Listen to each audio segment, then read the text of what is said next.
Swiggy और जोमेटो, अगर इन दोनों कंपनीज़ को हम एज अ कस्टमर देखेंगे तो ये दोनों कंपनीज हमें एक जैसी लगेगी, क्योंकि इनके ऐप्स पे हम ऑर्डर प्लेस करते हैं, ऑर्डर हमें डिलीवर हो जाता है, ये दोनों एक जैसा ही काम करते हैं। लेकिन अगर हम इसके बिजनेस स्ट्रेटेजीज को देखेंगे तो ये दोनों ही काफ़ी अलग बिजनेस स्ट्रेटेजीज अप्लाई करती है। तो अगर आप जानना चाहते हो कि क्या एक्चुअली में अलग करते हैं ये दोनों और किसकी वजह से लॉन्ग टर्म में किसको ज़्यादा फायदा हो सकता है, किसको नुकसान हो सकता है, तो इस वीडियो को एंड तक देखिएगा। हेलो फ्रेंड्स, विफी के यूट्यूब चैनल में आपका स्वागत है। इस चैनल के थ्रू हमारा यही गोल है कि हम इंटरेस्टिंग टॉपिक्स के ऊपर सिंपल लैंग्वेज में वीडियोस बनाएं, जिससे कि आपकी लाइफ में कुछ वैल्यू ऐड हो सके। तो चलिए शुरू करते हैं। तो सबसे पहले इनकी जो कॉमन चीज़ है वो देख लेते हैं, वो है उनका core business model. As of now ये दोनों ही फोकस करते हैं फूड डिलीवरी के ऊपर। बहुत सारे रेस्टोरेंट्स, क्लाउड किचन्स इन प्लेटफॉर्म्स के ऊपर लिस्टेड है और हम ऐसे कस्टमर्स वहाँ से ऑर्डर प्लेस कर सकते हैं और वो खाना वहाँ से लेकर के हमें डिलीवर करते हैं। ये उनका कोर बिजनेस मॉडल है। अब इनका रेवेन्यू मॉडल देख लेते हैं, यानी कि ये लोग पैसा कहाँ से कमाते हैं। यहाँ पे थोड़ा थोड़ा डिफरेंस आता है। सबसे पहला जो दोनों का कॉमन है वो है कि कमीशंस।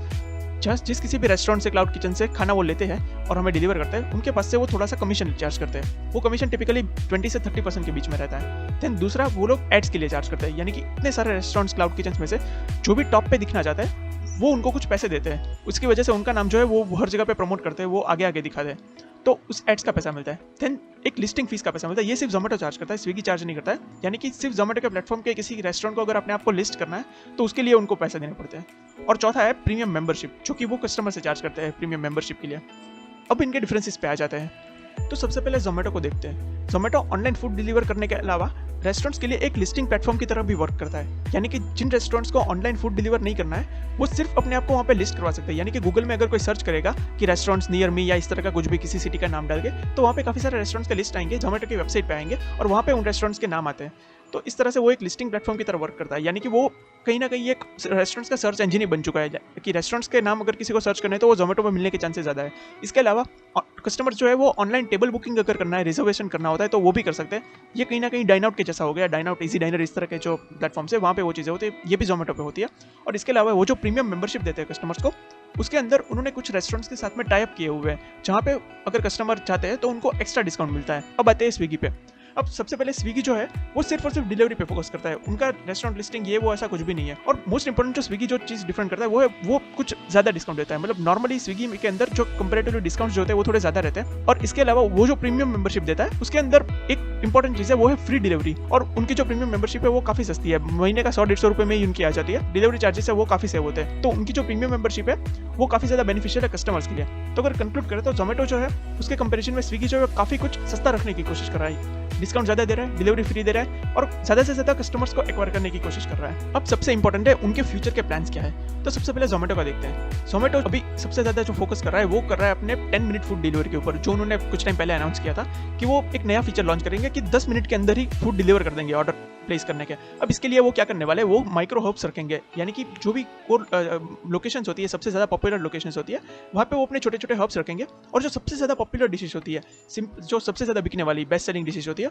उनके कुछ क्वांटिटीज़ वो वहाँ पे रखते जाएंगे। यानी कि रेस्टोरेंट से उन्होंने मान लो 8-10 डिश एक साथ ले ली, वहाँ पे रखी और जैसे ही ऑर्डर आया वहाँ से डिस्पैच कर दी। तो इस तरह से वो कुछ करने वाले। अभी ज़्यादा डिटेल्स में मतलब ऐसा कुछ आया नहीं है, वो अभी भी वर्क कर रहे हैं इसके ऊपर, बट रफली इस तरह का कुछ करके वो करने वाले हैं। अभी इंडिया में छोड़ो, वर्ल्ड में भी कोई ऐसा नहीं है जो 10 मिनट के अंदर फूड डिलीवर करे ऑर्डर प्लेस करने के। तो इसलिए ये सबसे पहले तो वो पहले करने वाले, अगर ये कर पाए तो उनके लिए बहुत बड़ी बात हुई। लेकिन काफ़ी सारे लोगों का ये मानना है कि ये हो सकता है कि ये चीज़ हो ना हो सके, काफ़ी क्वेश्चन बन सकते हैं उसके ऊपर। और कस्टमर्स को सबसे ज़्यादा डाउट है कि भाई अगर आप 10 मिनट के अंदर डिलीवर करोगे तो वो फूड की क्वालिटी कैसी होगी, अगर आपने पहले से बना के रखा होगा तो वो फूड अच्छा होगा भी कि नहीं होगा। तो इस तरह से इनके जो ये फ्यूचर प्लान है उसके ऊपर काफ़ी क्वेश्चन मार्क्स लग रहे हैं। तो अब देखते हैं कि स्विगी का फ्यूचर का प्लान क्या है। तो स्विगी अपने फ्यूचर के लिए फोकस कर रहा है इंस्टामार्ट के ऊपर, जो उन्होंने ऑलरेडी स्टार्ट कर चुका है, कर दिया है काफ़ी बड़े सिटीज़ के अंदर। ये जो है वो एक क्विक ग्रोसरी डिलीवरी के ऊपर फोकस कर रहे हैं। यानी कि इसके अंदर वो माइक्रो वेयर हाउसेस रख रहे हैं अलग अलग जगह पे, बहुत ही अलग अलग जगहों पे, और वहाँ पे ऑलरेडी ग्रोसरी की आइटम स्टोर की हुई होती है और जैसे ही ऑर्डर मिला वहाँ से डिलीवर कर दिया। तो ये बेसिकली वो कर रहे हैं। ये जो है वो एक प्रूवन मॉडल है। लेकिन सबसे बड़ी बात, इसके अंदर सबसे जो बड़े 4 प्लेयर्स बैठे हुए हैं वो है अमेजॉन, फ्लिपकार्ट, जियोमार्ट और बिग बास्केट। बिग बास्केट जो है वो भी टाटा का ही है। तो यहाँ तो ये चारों ही इतने बड़े पॉकेट्स है कि इनके साथ में स्विगी जो है वो प्राइसिंग के पॉइंट ऑफ व्यू से कॉम्पीट डेफिनेटली नहीं कर सकता। तो स्विगी के पास में सबसे बड़ा जो बेनिफिट है वो उसकी डिलीवरी की एज। वो ऑलरेडी 25-30 मिनट्स के अंदर फूड डिलीवर कर रहा है, तो वो अपनी इस जो स्ट्रेंथ है उसको यूज कर सकता है इंस्टामार्ट के अंदर, ताकि ग्रोसरी को भी वो कम से कम टाइम में जल्दी से डिलीवर कर सके। तो इसके अंदर अगर हम देखेंगे तो स्विगी जो है वो काफी ज्यादा बेनिफिट ले सकता है। तो एक बार कंक्लूड करते हैं इन दोनों के डिफरेंसेस इसको और देखते हैं कि आगे आने वाले टाइम में किसको ज़्यादा बेनिफिट हो सकता है। तो सबसे पहले अभी के बिजनेस मॉडल के अकॉर्डिंग देखें तो दोनों के पास में ऑलमोस्ट इक्वल है, कोई एक दूसरे से ना कम है ना ज़्यादा है।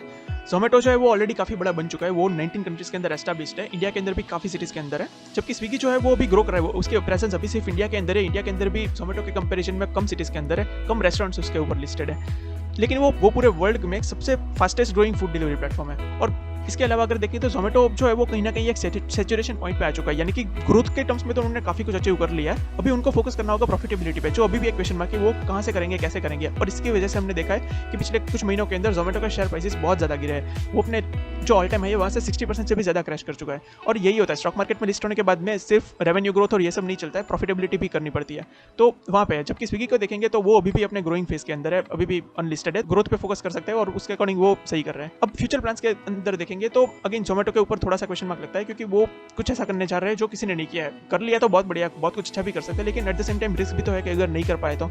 जबकि स्विगी जो है वो डोमेन में घुस रहा है जहाँ पे ऑलरेडी प्रूवन है, काफी लोगों ने वो चीज ऑलरेडी की हुई है और उसके पास में ऑलरेडी स्ट्रेंथ है, तो वो अपनी स्ट्रेंथ के अराउंड ही बिल्ड करे। उसकी स्ट्रेंथ है डिलीवरी, और तो वो अपनी फास्ट डिलीवरी और ये सब, तो वो उसके अराउंड ही अपने आप को और एस्टैब्लिश करा है। तो अगर फ्यूचर का पॉइंट ऑफ व्यू से देखें तो स्विगी जो है वो कंपैरेटिवली बेटर लगता है जोमेटो के। अब क्या होता है क्या नहीं ये तो टाइम ही बताएगा। तो अगर आपको ये वीडियो पसंद आया, इससे कुछ सीखने को मिला है, तो इस वीडियो को लाइक कीजिए। अगर आपके पास कोई सजेशंस और टॉपिक्स को लेके जो कि हम फ्यूचर के वीडियोस में कवर करें, तो आप कमेंट में लिख सकते हो, उन टॉपिक्स के ऊपर भी वीडियोस जरूर बनाएंगे।